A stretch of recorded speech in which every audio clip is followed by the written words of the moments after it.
চট্টগ্রামে অস্ত্রের যন্ত্রণামের কারণে এই পার্বত্য চট্টগ্রামকে তারা একটি উগ্রবাদী সন্ত্রাসী গোষ্ঠীরা জিম্মি করে রেখেছে।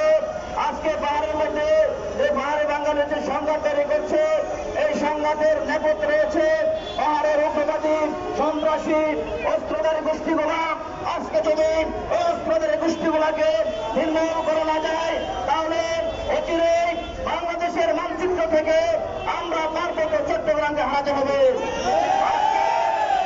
বাংলাদেশ সেনাবাহিনীর যে সেনাবাহিনীকে যে ষড়যন্ত্র চলছে, সেই ষড়যন্ত্রের একটি মাত্র উদাহরণ দেখায়।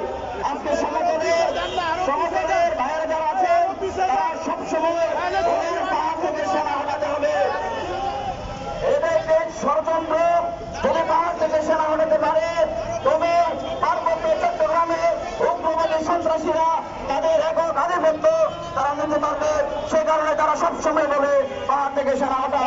আজকের এই প্রোগ্রাম থেকে বলছি, যারা এই চক্রান্ত করছে প্রত্যেকের রাষ্ট্রীয় বিচার করতে হবে এবং অবিলম্বে পাহাড় থেকে অবৈধ অস্ত্র উদ্ধার করতে হবে। বক্তব্য দীর্ঘায়িত না করে আমি আমার সংক্ষিপ্ত মানুষ বেশি ধন্যবাদ। এখন বক্তব্য রাখার জন্য ছবিটা অনুরোধ করছি পার্বত্য চট্টগ্রাম নাগরিক পরিষদ রাঙামাটি জেলার সম্মানিত বিপ্লবী সাধারণ সম্পাদক সোহেল ভাইকে।